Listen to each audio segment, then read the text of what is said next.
Varicose veins కి సరైన చికిత్స కోసం సంప్రదించండి ఎవిస్ హాస్పిటల్. నమస్తే రమగారు. నమస్తే జయ. రమగారు, వివాహేతర సంబంధాలు, స్నేహాలు కాపురాల మీద ఎలాంటి ప్రభావాన్ని చూపిస్తున్నాయి? ఇప్పుడు ఎక్కువ కనపడుతున్నాయి కదా. అవును, ఇదివరకు కూడా ఉండేవి జయ. అవేమి ఇవాళ కొత్తగా వచ్చేసినవి కాదు, ఉన్నాయి ముందు నుంచి కూడా. అయితే అప్పటి కాలం, ముందు కాలం ఏంటంటే ఆడవాళ్ళకి ఇన్సెక్యూరిటీ, ఫ్యామిలీస్లో ఎవరు వాళ్ళని వెనక్కి తీసుకోకపోవటము, భర్తలకు ఏదైనా ఎక్స్ట్రా మ్యారిటల్ అఫైర్స్ ఉన్నాయనుకో అప్పుడు వీళ్ళు చాలా కష్టపడేవాళ్ళు. ఇందులో ఏంటంటే రకాలు ఉంటాయి. ఎక్స్ట్రా మ్యారిటల్ అఫైర్ ఉన్నా కూడా సంసారాన్ని ఏ రకంగానూ చెదరనివ్వకుండా, డిస్టర్బ్ చేయకుండా ఉంచుకునే జనం కొంతమంది. బాగా ఆస్తి స్వాస్తులు ఉంటే ఏదో కొంత ఆస్తి అటు పోనిచ్చినా మిగిలిందంతా జాగ్రత్త చేసి వీళ్ళని చూసుకుని, ఇందులో భార్యలు చాలా కష్టంగా ఉన్న మనసుకి పెద్ద ఇబ్బంది లేదు కాబట్టి ఏదో సర్దుకుని ఉండేవాళ్ళు. పైగా ఈ మగవాళ్ళ ఇలాంటి దౌష్ట్యాలకి సమాధానం చెప్పగలిగే స్థితి ఆనాడు ఉండేది కదా. మగాడు వాడికి ఏముంది అని తల్లిదండ్రులు కానీ స్నేహితులు పెద్దవాళ్ళంతా కూడా సపోర్ట్ చేసేసేవారు మగవాళ్ళని. మనకున్న ముందున్న చరిత్రలో కూడా రమ్మగారు, రాజులు తీసుకున్నా, పురాణ ఇతిహాసాలు తీసుకున్నా కూడా ఇద్దరిద్దరు ఉండటం అట్లా సహజం కదా. అది దాని ప్రభావం ఏమన్నా ఉంటుంది.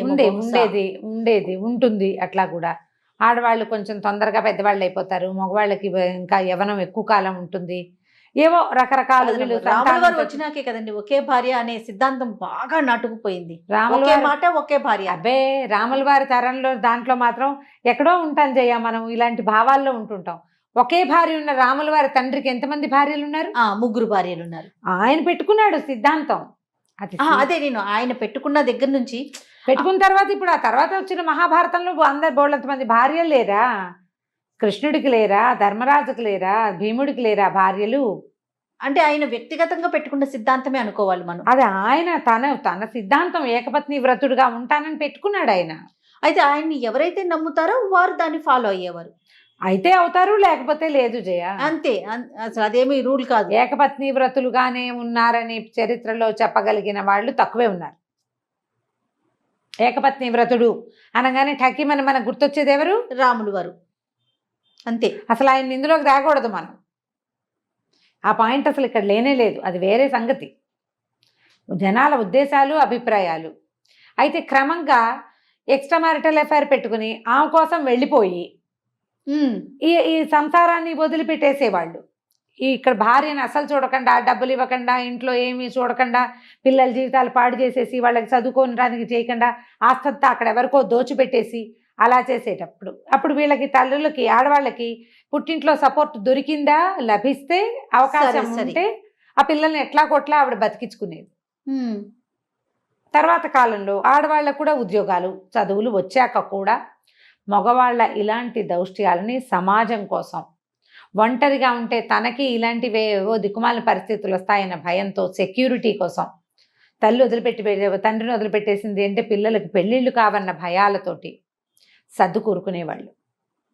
ఇదివరకటి కాలం అంతా 90% మగవాళ్లదే దౌష్ట్యం, మగవాళ్లకే ఎక్స్ట్రా మ్యారిటల్ అఫైర్స్ ఇదివరకటి కాలం. తర్వాత ఇటీవల కాలంలో ఆడవాళ్ళకి మగవాళ్ళకి కూడా ఎక్స్ట్రా మ్యారిటల్ అఫైర్స్. వివాహేతర సంబంధానికి ఆడ మగ ఇద్దరు అతీతులు కాదు. ప్రెజెంట్ అయితే కొంతకాలంగా ఇదే ఉంది. ఆడవాళ్ళు ఎప్పుడు పతివ్రతలుగాను ఉండటం లేదు, మగవాళ్ళు ఏకపత్ని వ్రతులుగాను ఉండట్లేదు. వాళ్ళది ఎక్కువ వీళ్ళది తక్కువ అని చెప్పడానికి వీలే లేదు.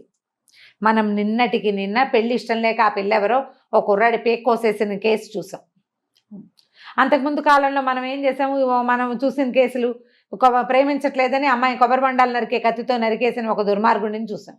ఆడపిల్లలు ఏం తక్కువ తినలేదమ్మా, ఇప్పుడు వీళ్ళు చేసేస్తున్నారు అలాగే. ఇప్పుడు మనం ఎవరికి చెప్తాం? అంతేగా కదా. అఫైర్ దాకా వెళ్ళొద్దు. స్నేహాలు ఇవి మనకి సెల్ ఫోన్ అనేది మన జీవితంలోకి ప్రవేశించాక ఈ అఫైర్స్, స్నేహాలు ఇవన్నీ మన జీవితాల్లోకి సక్సెస్ఫుల్గా వచ్చేసినాయి. చాలా ఈజీగా, చాలా సింపుల్గా, ఎవరికీ తెలియదు, తెలియకుండా జరిగిపోతాయి. ఫోన్లలోనే కాపురం చేసేస్తారు. ఎంత బ్యాడ్ ప్రాక్టీసో. మనకి విలువలు లేవు, జీరో చేసేసుకున్నాం. అసలు ఏం లేవు మన దగ్గర. డొల్ల ఈ శరీరం. మనసు డొల్ల. మనం ఒకళ్ళతో కలిసి ఉంటాం, ఇంకోళ్ళతో ఏదో పిచ్చివాగుడు వాగేస్తాం. ఒకటి కాదు, 2, 3, 4, 5, 6 కూడా ఫ్లాటీగా మాట్లాడేస్తాం. ఒక మనిషితోటి కాదు, దాంట్లో కూడా ఏమి నియమాలు లేవు మనకి, వాటన్నిటినీ గాలికి వదిలేసాం. ఇందాక ఒక మంచి పదం చెప్పారు సురమ్మ గారు, ఫోనుల్లోనే కాపురాలు చేసేస్తున్నారు. ఇంకా ఆఫీస్ ఫ్రెండ్షిప్లు, ఆఫీసుల్లో ఫ్రెండ్షిప్లు, ఇంట్లో ఫ్యామిలీ ఉంటుంది, అతనికి అమ్మాయికి కూడా వీళ్ళిద్దరికి స్నేహాలు. ఇప్పుడు ఎక్స్ట్రా మ్యారిటల్ అఫైర్స్ మగవాడి దౌష్ట్యం దుర్మార్గం అని అంటానికి మనకేముంది? అవతలది ఆడదాంతోటే కదా సంబంధం. ఇప్పుడు ఆడవాళ్ళ వల్లే కదా మనకి సమస్య. అది మంజాతే కదా, మంజాతే ఖచ్చితంగా. ఇప్పుడు వాళ్ళకి ఏదో దుర్మార్గం చెడు అలవాట్లు ఉన్నాయి, ఇలాగ ఎక్స్ట్రా మ్యారిటల్ ఇవి ఉన్నాయని సెపరేట్ అయిపోతారు. వీళ్ళు ఒంటరిగా ఉన్నారని తెలిస్తే వీళ్ళకి ఇంకో 4, 5 ట్రై చేస్తారు. కొన్నాళ్ళు వీళ్ళు కూడా అదే దారి పడతారు. పట్టకుండా ఉండే పరిస్థితి లేదు. మనం సమాజంలోకి వెళ్తున్నాం కదా. విలువ, ఒక బంధానికి ఒక విలువ అనేది ఉంటే మనం ఇది చేయకూడదు. ఏం ఒట్టి మాటలేగా అంటారు కొంతమంది. ఒట్టి మాటలైతే ఎవరితోటైనా బూతులాడేస్తావా నువ్వు? ఒట్టి మాటలైతే చెప్పు. పైగా వీడేదో చేస్తాడు, నేను ఇలాగే చేస్తాను అంటాడు. ఆ భార్య చేస్తే ఒప్పుకోగలరా?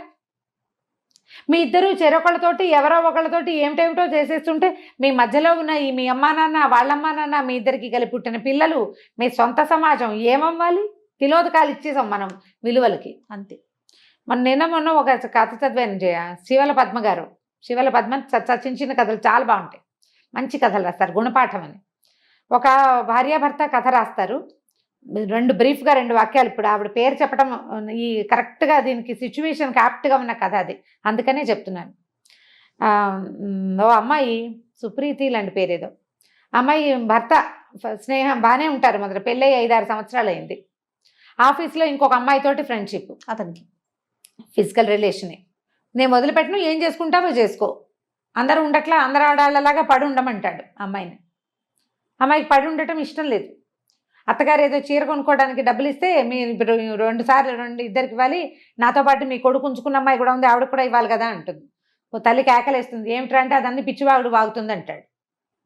ఇది భార్యాభర్త మధ్యలో వాళ్ళిద్దరే కొట్టుకుంటూ ఉంటే బాగుంటుంది. అందరికీ తెలిస్తే ఎంత ఆక్వర్డ్గా ఉంటుంది. ఆ అమ్మాయి ఏం చేస్తుంది? పడుండమంటాడు మొగుడు, సత్యనారాయణ వ్రతం పెట్టుకున్నామని అందరినీ పిలుస్తుంది. పినమావ గారు వాళ్ళు వీళ్ళు వచ్చినప్పుడు ఎందుకమ్మా మమ్మల్ని అందరినీ పిలిచి ఇప్పుడు ఏమిటి పెట్టుకున్నారంటే, మా ఆవిడ ఉంచుకున్న అమ్మాయి ఉంది, అమ్మాయికి చూపిద్దామని, మీకు పరిచయం చేయడానికి అని చెప్తుంది. ఈ ఉంచుకోవటం అనే పదం ఎంత అసహ్యంగా ఉంది జయ. ఈ మాట ఎవరికి వాళ్ళు ఇది నా మీదకి రావటం అనేది ఆలోచించుకుంటే కదా మనకి సిగ్గొచ్చేది. ఇప్పుడు ఆడవాళ్ళ ప్రమేయం లేకుండా ఈ ఎక్స్ట్రా మ్యారిటల్ అఫైర్ అనేది కుదరదు కదా. ఎట్లా కుదురుతుందండి? 2 చేతులు కలిస్తేనే కదా, అవతల మనిషి ఆడమనిషి అయితేనే కదా ఇది కుదిరేది. ఆ మనిషికి కూడా ఉండాలి కదా. ఇంతకీ అమ్మాయి కూడా వస్తుంది భర్తతో కలిసి. అతనికి ఆఫీస్ కొలీగు భర్తతో కలిసి సత్యనారాయణ వ్రతానికి వస్తుంది. ఏ వ్రతం అయిపోయిందా, ఇది అయిపోయింది అంటే అయిపోయింది, మా ఆయన నేను అందరికి పరిచయం చేయాలి కదా, నువ్వు నాలాగానే కదా, నేనెంతో నువ్వు కూడా అంతేట మా ఆయనకి, అందరికీ పరిచయం చేద్దామని నిన్ను రమ్మన్నానంటూ. ఏం మాట్లాడుతున్నావు? అవును మరి చెప్పాడు క్లియర్గా, ఆ మాట చెప్తున్నాడు కదా. మరి అదేమిటో మీ ఆయన కూడా అలాగే అంటే బాగుంటుంది కదా. నా అమ్మాయి భర్త ముందే చెప్తుంది. ఆఫీస్ ఫ్రెండ్స్ వాళ్ళిద్దరూ సంబంధం మెయింటైన్ చేస్తారు, ఇద్దరు కలిసి ఫోన్లలో మాట్లాడుకుంటారు, ఎక్కడికైనా వెళ్ళి స్పెండ్ చేస్తారు. ఆ అమ్మాయికి అమ్మాయి సంసారం ఉంది, ఇతని సంసారం ఉంది. ఆ అమ్మాయి భర్తకి ఏం తెలీదు, ఈ అమ్మాయి ఇతని భార్యకి మాత్రం తెలుసు. ఆ అమ్మాయి ఒప్పుకోదు. ఏమంటుంది? ఇప్పుడు నేను కూడా 6 ఏళ్ల నుంచి నేను నీతో కలిసి ఉంటే నేను నచ్చక నువ్వు నచ్చలేదు, నేను ఆ అమ్మాయిని చూస్ చేసుకున్నాను అంటాడు. అయితే వెళ్ళి దాంతోనే కాపురం చేయండి, అది కాపురం వదిలిపెట్టుకుని రాదు. ఇదే కదా ఎక్స్ట్రా మ్యారిటల్ అఫైర్ అంటే. ఈ అమ్మాయికి ఓ పిల్ల కూడా ఉంది, చంటి పిల్లాడు ఎవరో ఉన్నాడు, 2 ఏళ్ల పిల్లాడు 3 ఏళ్ల పిల్లాడు. తర్వాత ఏమవుతుందండి? ఇదే కథ ఎండ్ చేస్తారు. అతని భర్త ముందే మొత్తం అందరికీ ఓపెన్ చేసేస్తుంది. ఆ అమ్మాయి భర్తకి తెలిసిపోయింది. ఇప్పుడు అమ్మాయి పరిగెత్తుకుంటూ వెళ్ళిపోతుంది మొగుడు వెనకాల ఏడుస్తూ. మరి అమ్మాయికి సంసారం పాడు చేసుకోవడం ఇష్టం లేదు, జస్ట్ సరదా స్నేహం చేస్తుంది. నీ సరదా స్నేహం పాడవచ్చు, నీ సరదా స్నేహం ఇంకొక స్త్రీకి అపరిమితమైన కష్టాన్ని కలిగిస్తే ఎట్లా? అదే కష్టం నీకొస్తే నీ భర్త కూడా ఇలాంటివే చేస్తే అని వీళ్ళు ఆలోచించాలి. నా భార్య కూడా ఇలాంటిది చేస్తే నేను ఓర్చుకోగలని మగవాడు ఆలోచించాలి. సరదాగా మొదలు పెడతారు జయ, హాయ్ హలో గుడ్ మార్నింగ్లతో. నేను చూస్తాను కదా, నాకు వస్తాయి అలాంటి కేసులు జయ. కేసెస్ చూస్తారు. పొట్టిగా గుడ్ మార్నింగ్, మొదటి రోజు గుడ్ మార్నింగ్, ఒక 5-6 రోజుల తర్వాత ఇంకో ఏదో 2 వాక్యాలు. వీళ్ళు ఏదో డెస్పరేట్ గా ఉంటారా, 2 వాక్యాలు, 2 కాస్త 4 అవుతాయి, 6 అవుతాయి, తర్వాత నీ ఫోటో పంపించు, నా ఫోటో పంపించు, నువ్వు నేను. ఈ నువ్వు నేనుగా మనతో పాటు తాళి కట్టి ఉంచుకున్న భార్య ఉంటుంది చూడు, అది నువ్వు నేనులో ఉండదు. దానికి ఏనాడు తెల్లారైతే శుభోదయాలు గుడ్ మార్నింగ్లు చెప్పరు, వాళ్ళు ఎవరికో చెప్తారు. ఇంట్లో ఉన్నది పనికిరాదు. అసలు నువ్వు గుడ్ మార్నింగ్ చెప్పక్కర్లేదు, శుభోదయం చెప్పక్కర్లేదు. పొద్దున్నే లేచిన భార్య మొహం బాగుందో లేదో అయినా అది కూడా చూడలేదు. ఆమె మూడ్ ఆఫ్ గా ఉందో లేదో కూడా పట్టించుకోరు, వీళ్ళు ఫోన్ లొక్కుంటూ ఉంటారు. అంతే. భార్యలు కూడా అంతేనమ్మా, లేవగానే భర్త కాఫీ ఇద్దాం, ఇల్లు వాకిలి చూసుకుందాం అనుకోవట్లా. వీళ్ళు తెల్లవారుజామున వాకింగ్కి లేచిన దగ్గర నుంచి మెసేజ్లు పెడతారు. నాకు వస్తాయి కేసులు, అందుకని ఇంత క్లియర్గా చెప్తున్నా నేను. తెల్లవారుజామున వాకింగ్కి నిద్ర లేచి కృష్ణారామ అనుకోవటం మానేసి ఎవరికో గుడ్ మార్నింగ్ పెడతారు. ఇప్పుడు ఫ్రెండ్స్ గ్రూప్ ఉన్నాం మనం, ఒకళ్ళు గుడ్ మార్నింగ్ పెడితే అందరికీ వస్తుంది, పోనీ బాగుంది. నువ్వు స్పెషల్గా ఒకళ్ళకి ఎందుకు పెట్టాలి? ఓ పర్సన్కి పెట్టామంటే వాళ్ళు ఏదో స్పెషల్ అనే కదా. క్రమంగా ఈ స్పెషాలిటీ ఎక్కడికి తీసుకెళ్తుంది, దాని ఖరీదు నీ జీవితం అని నీకు ఎప్పుడైనా అర్థమవుతుంది. ఒక టైము, ఒక పద్ధతి, ఒక విలువ ఏమి నాకు తోచింది నేను చేసేయటమే, అంతే. ఎవరికి తెలియదు అనేది ఒక కాన్సెప్ట్ అయితే, నా ఇష్టం అనే ఇంకొక ఆలోచన రమ్మగారు. అమ్మాయిలకి అలానే ఉంది, అబ్బాయిలకి అలానే ఉంది. నీ ఇష్టం బాగానే ఉంది, ఓకే, నేను అస్సలు కాదను, మనం కాదనం, ఎవ్వరు కాదనరు. కానీ నీ తాలూకు ఈ ధోరణి వల్ల దీని విలువ, నీ క్యారెక్టర్ అని నీకు అర్థమవుతుందా ఎప్పటికైనా? నీ వ్యక్తిత్వం అంత ఆలోచిస్తారంటారా? పెట్టుకునే వాళ్ళు అంత ఆలోచిస్తారు. నాకంటూ ఒక క్యారెక్టర్ ఉంది, నేను ఒక మనిషిని, అన్నం తింటున్నా, మర్యాద, నాకు ఒక మర్యాద, అది రోజు నేను అన్నం తింటాను. ఇప్పుడు ఇది ఓపెన్ గా ఒకళ్ళ ముందు ఇది ఓపెన్ అయిపోతే, వీళ్ళిద్దరికి సంబంధం ఉంది అని నలుగురిలో తెలిసిపోతే నీకు ఓకేనా? తెలియజేయటం ఇష్టం ఉండదు. అలా తెలియకూడదు. అట్లా తెలిస్తే బాగుండదు, మర్యాద కాదు. అవి తెలియచేస్తే పెళ్ళాలని తిడతారు, వాళ్ళు చేస్తారు, వీళ్ళు చెప్పకూడదు, నోరు విప్పకూడదు. అది చాలా తప్పుగా తోస్తుంది. ఎంత దిక్కుమాలిన ఆలోచన విధానం అంటే ఇది.